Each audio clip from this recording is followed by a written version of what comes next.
What's up, David? Oh, baby, I love your way.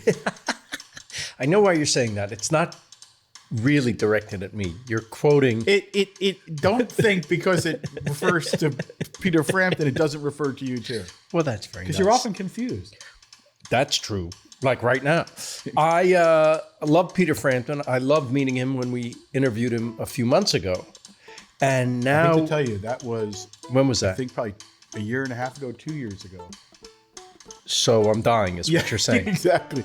But Peter's still with us, and it's not only Glad that, he is. He's made, I think, my favorite solo album he might have ever made, which is saying something. Now, he made a pretty good live album. I'm not going to discount that, but he made this new record called Carry the Light, co-produced it with his son. I like that. I like all that. Let's get right back to our friend. Ladies and gentlemen, it's Peter Frampton. And Julian Frampton.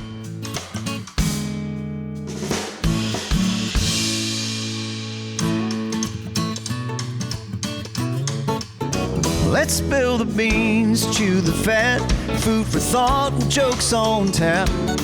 Talking with our mouths full, having fun. A piece of cake and humble pie, serving up a slice of life. Leave the dressing on the side, it's naked lunch. Clothing optional. This is such a pleasure to have both of you because, my kids and I have never worked together, and I doubt, and Phil has written now multiple books and opened the hottest diner in the world with his daughter and worked with his son on projects. But none of us have produced a great album, and you two have produced, I said it on social media, so it must be true. I think this is my favorite studio album Peter has ever made.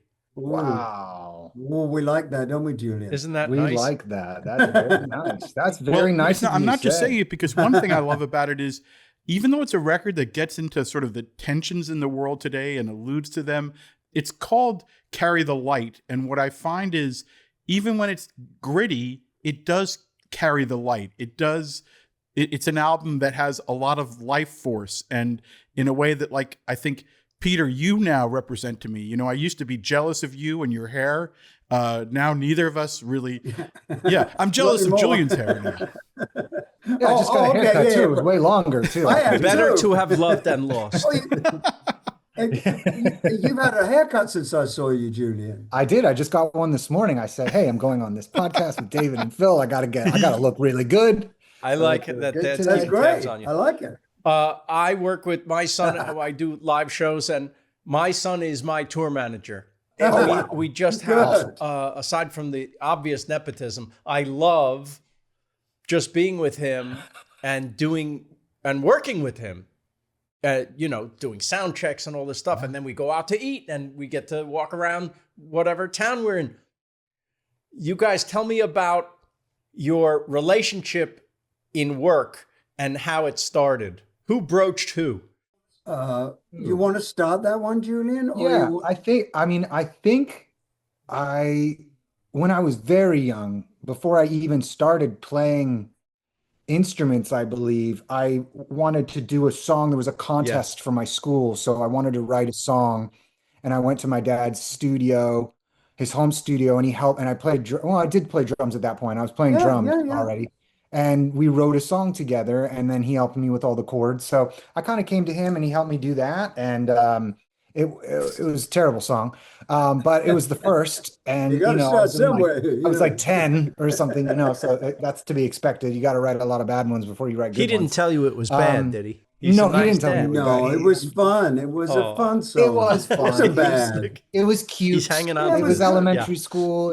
It was fun. But once I got a little older and I started playing guitar and writing my own songs, for the Thank You, Mr. Churchill album in 2010, my dad asked me if I wanted to come and just write some stuff to see if something would stick for that album. And it did. We wrote a song called Road to the Sun, which we had a lot of fun doing and writing together. And then from there, we toured together for a few years. And by the way, I saw you too. I saw when you opened for your dad at the Forum on one of the recent tours. Let me say, in his own right, we're not going to delve deeply into the solo career of, the Julian Frampton band, but it was, I really love the band, but I will say, knowing all that and being so impressed with you, I'm just struck by what a great production this is. And one thing people don't know is, Thank you. like, Peter's produced himself for most of his records and worked with great guys, great soundmen, like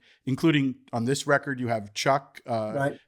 Who's great, but you worked with Eddie Kramer, Chris Kimsey, but I have to say, as a production, I think this is a beautiful, modern, but deeply emotional job of it.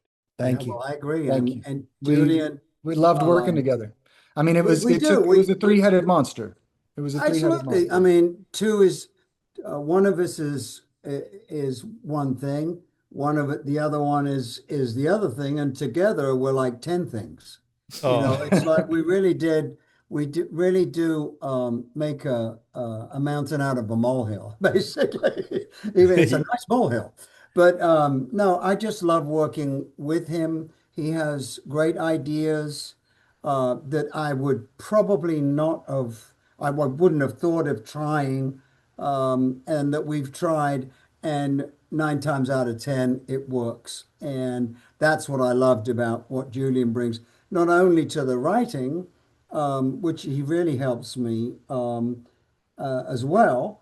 I mean, I've written a lot of the music for this over the last 6 years, basically, and I had written lyrics, but not all of them, and then we had some new ones come in that we wrote together, and so it's been phenomenal. And then just spending time with my son. He's usually That's in it. LA and I'm in Nashville, so I mean we visit obviously, but having him here for 3 weeks at a time was wonderful. Yeah, I feel like that's what the work is the excuse to be together. Exactly. I love it. And also you develop a shorthand, right? Where you can just look at each other and you go, oh, no, that should be different. 100%. I will say, though, that the first track of this album with a father and son collaboration does have the lyric, is it you've got to listen to your elders? It's like, that's right off the bat. That is the theme. I wondered, Peter, I'm going to assume you wrote that line. Yes, I did.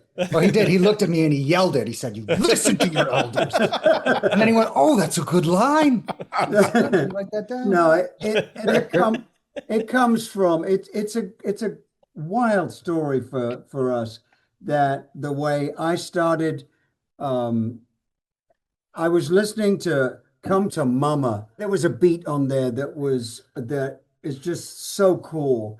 And a bass drum, where the bass drum beat was put. And I just thought of this rhythm, and then I just sat down and started playing acoustic, and then for some reason just started singing, the line Carry the Light.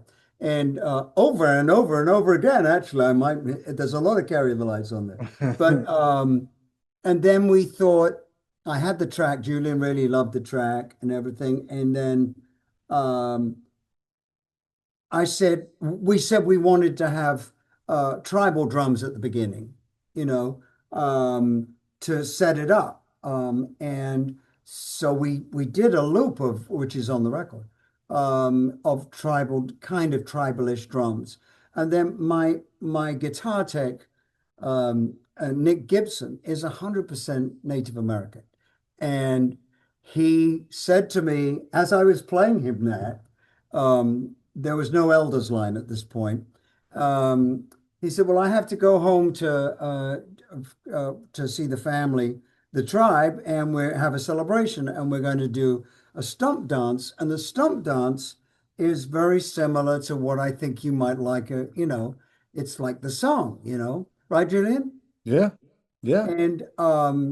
And so we said, "Well, could you tape that?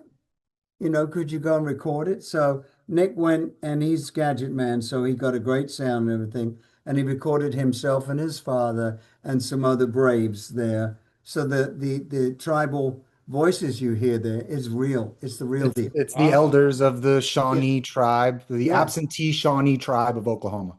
Yeah. How cool. I wanted to ask something about your tribe, because I like to think you only talk to Naked Lunch, but I will occasionally listen to your other interviews. And I was revisiting one you did with Dan Rather, which was quite good.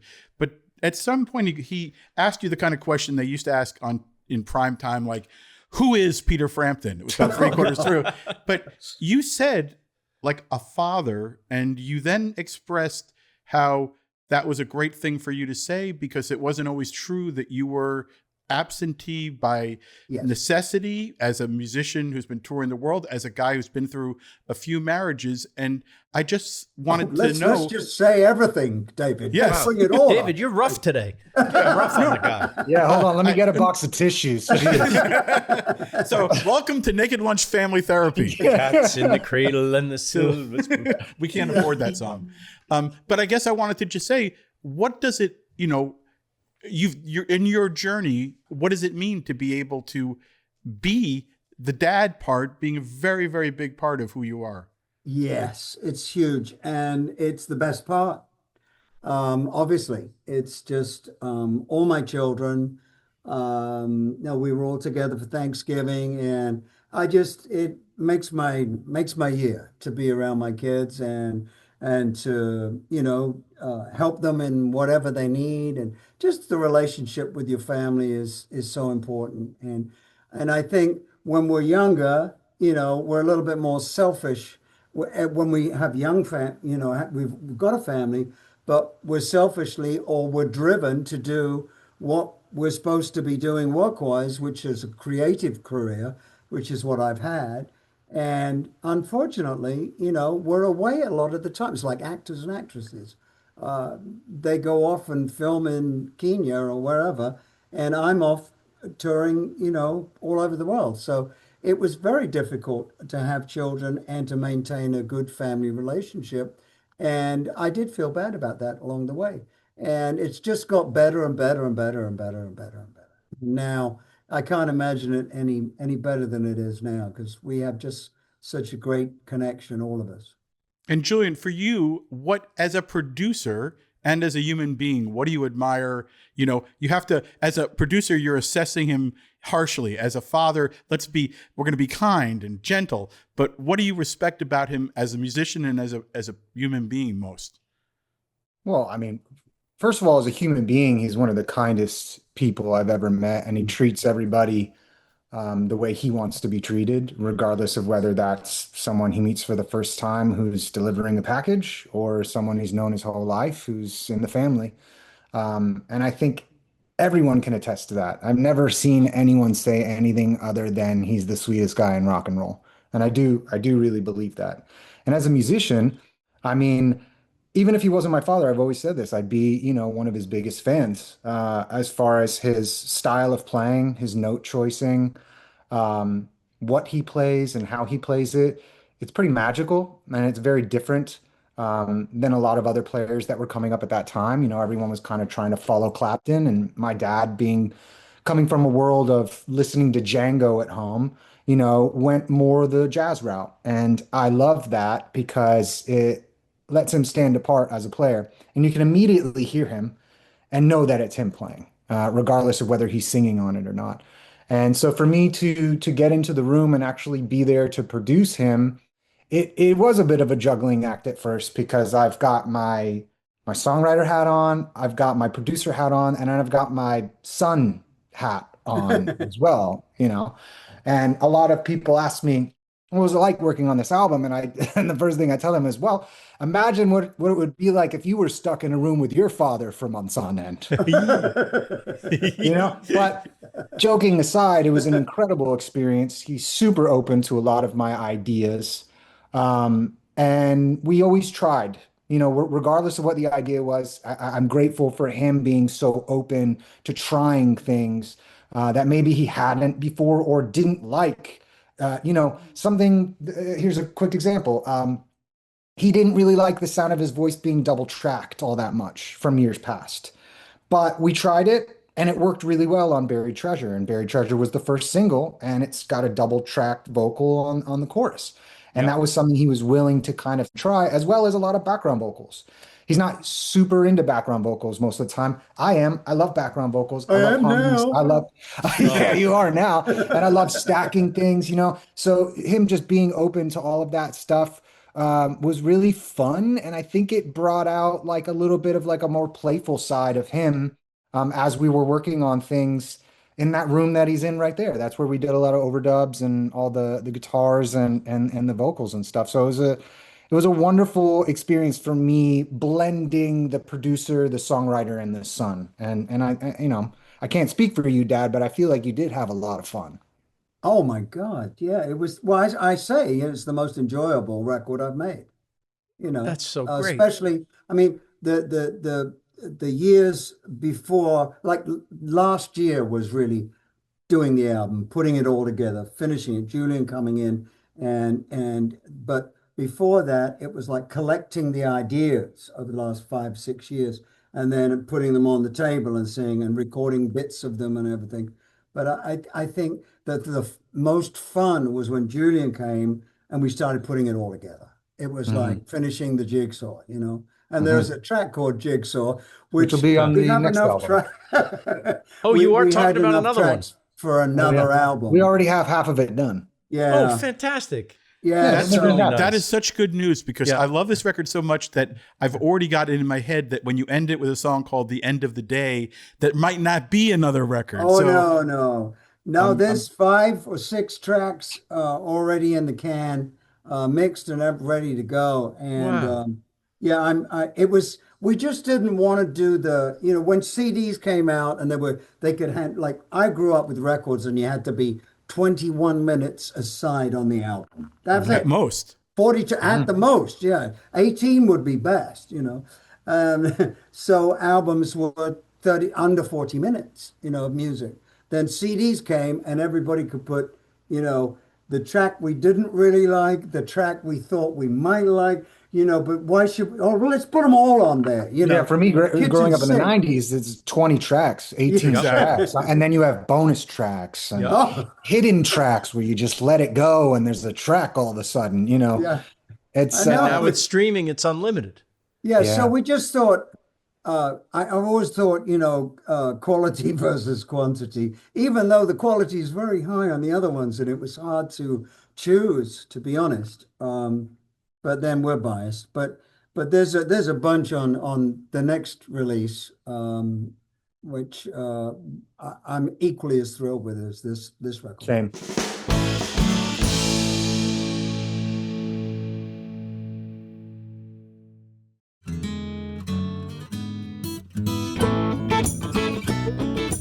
Was there a moment when you're making the album where it all comes together and there's a moment where, oh my God, that was so beautiful or so well done, and you look at each other and you're like, oh my God, I'm doing this with my boy.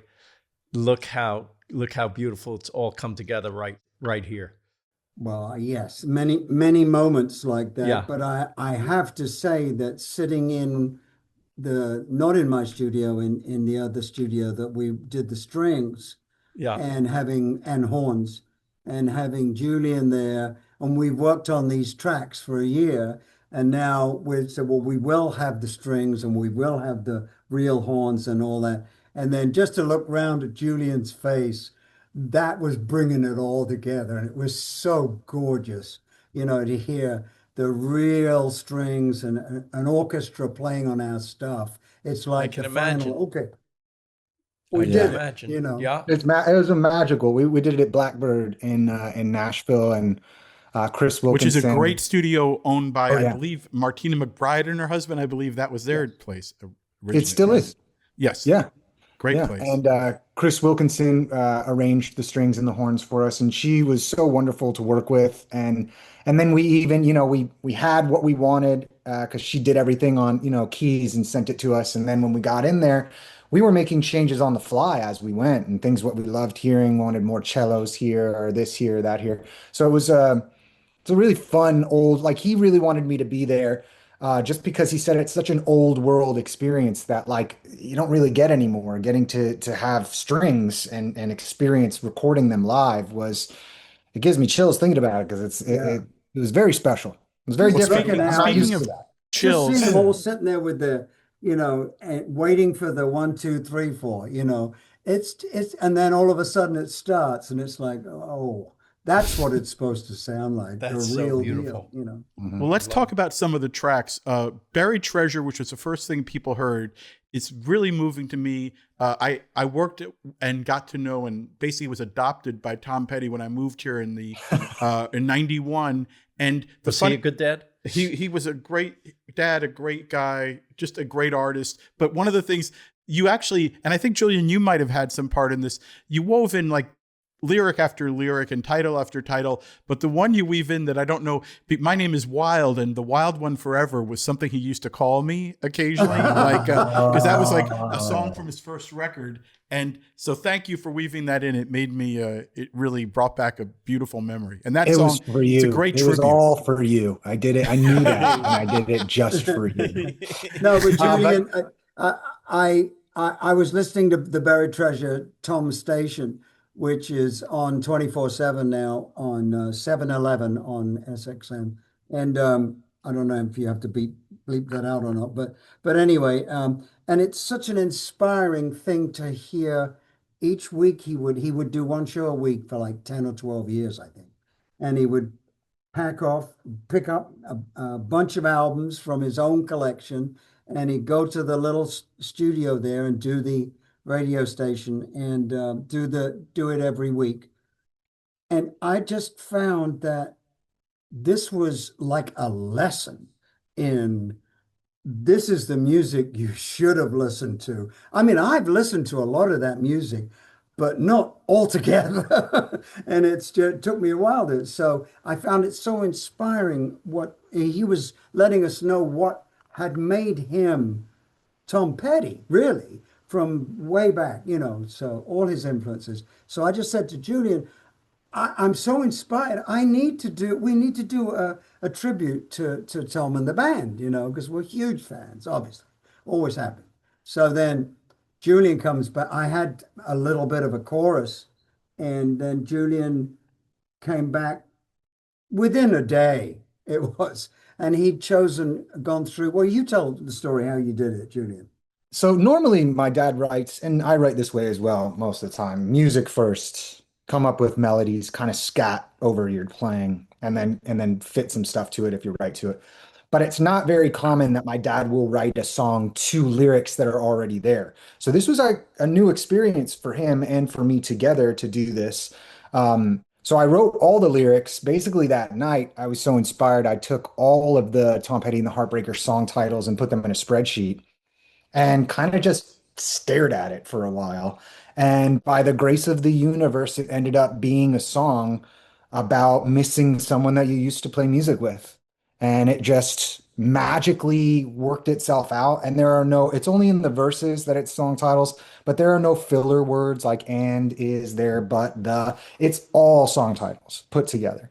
And then the choruses are basically just thanking Tom for the That's how buried we treasure feel that about it. is his cuts that we don't usually hear, as well as his show on Sirius XM that is just like a lesson in music history. And yeah, it was really exciting. And I came to him the next day and I said, I got the lyrics. He said, what? He like wasn't ready for it yet. And then it was I really need to write some music for the verses. it was fun to see him take lyrics and then write to the lyrics. And that was actually the last song we wrote for the album. And it ended up being the first single. And it was really exciting.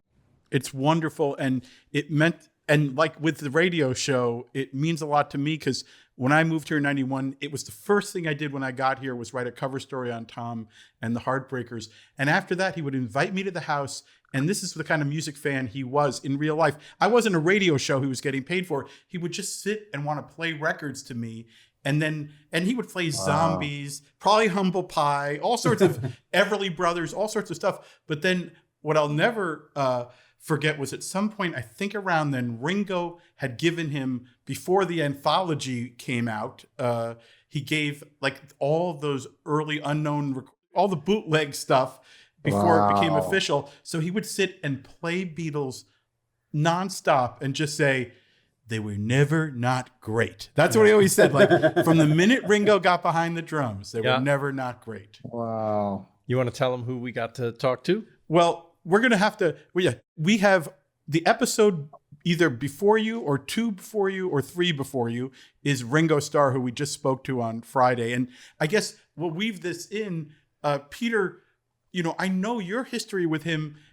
I remember when you did Laughable. I remember talking to him about that. But we were so thrilled to finally have Ringo on our podcast. And it's like, I wondered for you, what is your relationship with Ringo meant to you? Because it's a long one. Yeah.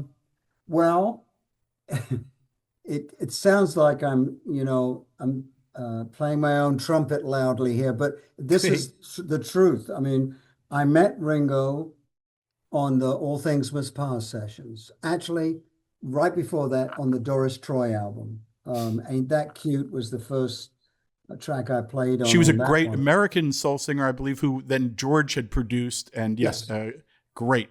She did Just One Look, the original, I think. And I was there, so George said, would you play on the track? I said, now? So well, Steve Stills is downstairs. I said, oh, well, okay. So it was wild. So anyway, and I played on most of Doris's record. After that, George asked me back. And so then he called me to play on All Things Must Pass. And Ringo was on that too. So, but then I was living quite near where Ringo was in Hampstead Heath in London. So we used to hang out, this was humble pie time. And I would go around there and play his drums and we'd jam and stuff like that. So yeah, I've known him a long, long time. And then, I just remember being backstage at the Forum the first time I played the Forum, and I'm like a deer in headlights with what's going on. My career has just blown up incredibly well. And Ringo and Keith Moon are sitting backstage with me before the show, and I'm just going, wow, this is all incredible. And I just said to Ringo, I said, what happens next? Because I said, this is the biggest thing that's ever happened to me. And he said, and I just remember he said, every career is different, Pete. So he was no help at all. So, I thought it was going to say, well, in my experience, you break up. Well, the great irony being there is a novel long lost, but if you can find it, I recommend it, called Paperback Writer, that came out in the 70s, I think. And in the book, the Beatles reunite in the 70s, and it doesn't go well, and they ended up opening for Peter Frampton. That is, I recommend that book. But in reality, I remember a few years after I moved here, Ringo invited me to one of the All-Star Band shows, and he confided that they had to his only, I won't say the name, I don't want to, but they fired a guitar player, a British guitar player, and who was going to be one of the other members of the All-Star Band that year. He was out. And so all of a sudden, Peter Frampton had to fill in everything on guitar in a band with, I believe, Jack Bruce. And I remember thinking it was one of the greatest tours I've ever seen, because it was like you and Jack Bruce. It was like Cream and Humble Pie and Peter Frampton all happening at once. It was fantastic. Yeah, well, I had met Jack Bruce before, but I had not played with him, and I had no idea his opinion of me as a player either. So, I heard some things about Jack, that he could be a little tough, and I needn't have worried because we hit it off. I mean, very close on that tour. He was just a super, super guy, and So we almost formed a band together after that tour with Gary Brooker, me, and Jack. And I didn't know that. Yeah. We went to Gary Brooker's house after that, and jammed. That for would be like the Procol weekend. cream pie or something like that. You heard it here first on Naked Yes. Lunch. Yeah. But anyway, so it never really came to fruition, but it was just so cool to be in this band with Ringo and all these great players. Last Well, that question about all-star- Ringo. I think he's the greatest. We told him he's the greatest. What do you love about him as a musician, as a player? Me, I've always loved the way he plays. And I mean, you couldn't put another drummer on any Beatles song and it sound right. It's just the Beatles is him. He's a phenomenal player, has his own complete style, and it's just one of those. He's one of a kind. He's the best. And Matt, Ringo and the All-Star Band tour in '96 was actually a big moment for me. I'm just going to throw myself in here Please. too, because that was in '96, and I called my dad right before that and said, because one of my best friends was playing drums, so I said, I want to play drums. He went, oh, okay.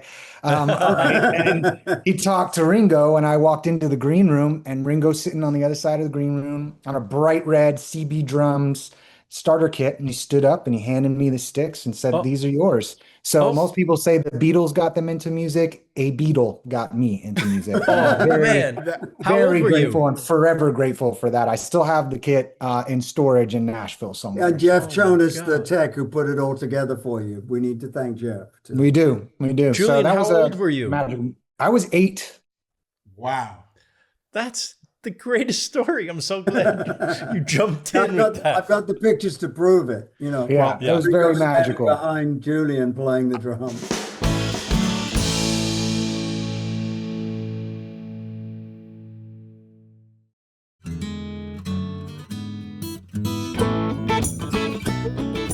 The documentary, the documentary Frampton was just announced that it will be as part of the Tribeca Film Festival, and I want to say congratulations! Yay! What can you tell us about the film? Nothing. We don't even have a preview. We don't even. No. Well, I think it's pretty obvious what it's about. But it was a thrill to do. When the talk was, Ken Levitan, my manager, said, "What about it? We should do a documentary." And basically, we kind of started it on the tour where we played Madison Square Garden again, the finale tour actually, where we played all these huge places again. And, the first finale. Yeah. Well, then there was another 6 years, right? And so I was thinking about I've been using Rob Arthur, my keyboard player. He and I kind of formed this little company to make videos of ourselves because we wanted to do it our way, And Rob is a phenomenal artist as well as keyboard player. And he studied cinematography. And all of a sudden, we're making pretty good short movies, So at the point where we decided that we should do a documentary, I said, well, I want someone that knows me really well to direct and who knows what they're doing. And I said, it's Rob, So hats off to Rob Arthur. His directorial debut. He's done a phenomenal job. He's had a lot of wonderful helpers around him and editors and whatever, producers and all that. But I'm very proud of Rob. He's brought it to fruition and it's really good. I'm very proud of it. Being in that film festival, Phil, you'll confirm that's a big deal. Very big deal. In fact, our producer Ryan and Will Sterling, both of them, have a movie that's going to be at Tribeca as well. The guy running fantastic. the cameras right now, Yeah. their first film is Congratulations. called Your Friend. And while you're at Tribeca, I recommend you see it. It's great. We've seen it, and we're so proud of it. It's terrific. Yeah. Great. He's going to Amazing. I'll leave write us it down. any minute. Yes, exactly. I made that same joke. Peter, are you, when the doc is released, will you swing by LA to promote it? We have plans to go to New York right now. Yes. But as far as Los Angeles, I'm still waiting on that one. I'll let you All know. right. I was going to say, we have a movie night every weekend, and we'd love to show it with you both in attendance. That would be really That funny. would be cool. We'd I love can that. promise you Yeah, excellent absolutely. pizza. I love but that. the doc is something to look forward to. I can't wait to see it. But in the meantime, I just want to tell you the songs on this record, which for people, there are collaborations that are just wonderful. 2 guests of Naked Lunch are on this record, besides Peter's the third, Graham Nash. A song I'm incredibly moved by. I'm sorry, Elle. I don't know if you want to share anything about that song, but that song emotionally just destroys me. It's so beautiful, and there's the harmony. Graham Nash, pretty good at harmony. Just add a little texture. Can you tell me anything about that song? Because I just And who is Elle? Elle is my first granddaughter. My second is Julian's daughter, Rain. And they're 2 years apart? No, 3 years apart, right? 3 years apart. 3 years apart, yeah. Okay. So I'm living in my high rise in downtown Nashville, which was the first time I'd ever lived downtown. And I had my little music room in there. And it was the first song that I came up with the chords, first of all, that I thought, I think this is going to be the one. I always have to have one to hang my hat on and say, okay, everything's got to be as good as this track or better. It's a benchmark. Yeah. Yeah, it's a benchmark. Yeah. So, and I didn't have any lyrics at that point. And then COVID hit. And Jade, my daughter, Julian's sister, was giving birth in Manhattan in the peak of COVID. I won't go into detail, but it was a nightmare. Literally a nightmare. And husbands or partners were only allowed in the room for the birth. They were thrown out because of COVID. Yeah. And it being the worst place in the world at that point. So then they came out of the hospital and were in their apartment in New York. Sam is her husband, and Elle was with us. And then I just started writing words about basically, how I couldn't touch her. I had to, thank God for Zoom and FaceTime, right? It just came in time for that. For COVID. And basically, it's just the story of not being able to be there. I think it's one of the most beautiful things you've ever written. And I'm a little worried for you because now you have to write one equally good for Julian's yeah. I tried to change the lyrics to talk about both of them. I tried. Last chorus was going to be "I'm sorry, Rain." The word L, that sound L, it just doesn't fit. I had to gently tell him. He looked at me and he went, "Listen to your elders." I don't think so. Very good. And our friend Cheryl is on a really cool track, Breaking the Mold. And she was in person. In this modern world, it's rare to be with anybody. Phil is trying to get a restraining order, so I can't be with him during these podcasts. Right. But can you just say, You're too close. I believe Cheryl, which by the way, I think the last time we had you on, you were not in the Rock and Roll Hall of Fame. You were in the Rock and Roll Hall of Fame. I believe you and Cheryl, it's like we've learned, do Naked Lunch, do a documentary, and get into the Rock and Roll Hall of Fame. That is in any order you choose. But congratulations on that. And what do you love about Cheryl? I've known her longer than I know Phil, and I just love her myself. Well, she's just the kindest person. I mean, she's down to earth. I mean, no airs and graces. Cheryl is Cheryl, and just a wonderful person, giving great. I love her attitude towards things that are going on, and I agree with her. And so we're of the same mindset. So she's and she's a wonderful talent. I've always been a huge fan. And to actually, I got the call from Cheryl. We'd met. I'd been to see a play, and we knew each other, and around Nashville. And so I remember getting the call from Cheryl, and she said, "Look, I've just been nominated for the Rock and Roll Hall of Fame. Would you come and play guitar with the band?"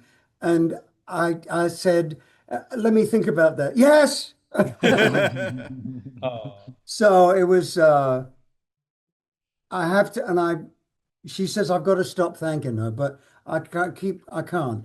She put me in front of the Rock and Roll Hall of Fame board and said, and Well, since that moment, things have been going really well for my dad. So we really do have to thank Cheryl. We yeah, really do. She might not like us thanking her so much, but she's a big part of this section of my dad's story. yes, You know, it's huge. yes. it is so And cool. I'm sitting there with all these board members the night before they had a dinner, and they said, "So, what year did you get in, Peter?" Oh my God. I said, I'm not in the Rock and Roll Hall of Fame." And so, anyway, it just so happened that the following year I got a nomination, which was, I'm so thankful. And I have to say, I love voting. I've been a voter for, a decade and 20 years, whatever it is. But there's some votes you like casting more than other votes. And that I'm so happy.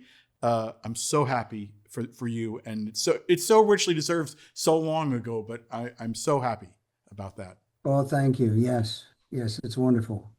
Just to say the record also, we don't have to go to every track, but Her is on it. Tom Morello is on it. But at the heart of it is this collaboration between you two. And I just, I applaud you because it's really beautiful and a great, in the middle of everything shitty about 2026. I think it's great. Oh, last thing. I don't know if you know this. Yeah. 50 years this year, Yes. Frampton comes alive. Oh, I think I've been like on social media, like every time it's like album goes #1, I do a tweet about the anniversary of that. But like, Right. What does it mean to you to be, to look at that 50 years later? Well, it's hard to even I experienced it at the time. It's hard to even put myself back there because things are so different now today. But it was a whirlwind of activity at that time when it first came out. And the thing that amazes me is that it seems that it's one of those albums that every new generation picks up on.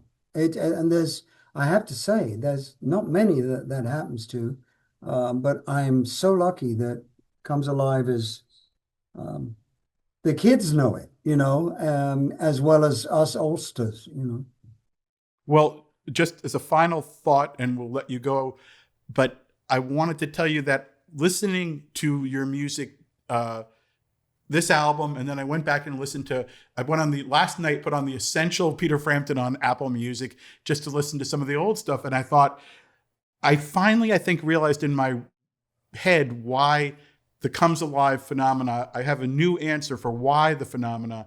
And that is your music at its best is unusually conversational, because your lyrics often talk to people, like, from Baby I Love Your Way to Do You Feel What I Feel, to Right. I'm in You, all of that. But then your guitar playing, we talk just so little about it, but I love you as a singer. But I would say as a guitar player, you are a conversational, lyrical, you are communicating directly to our hearts and souls.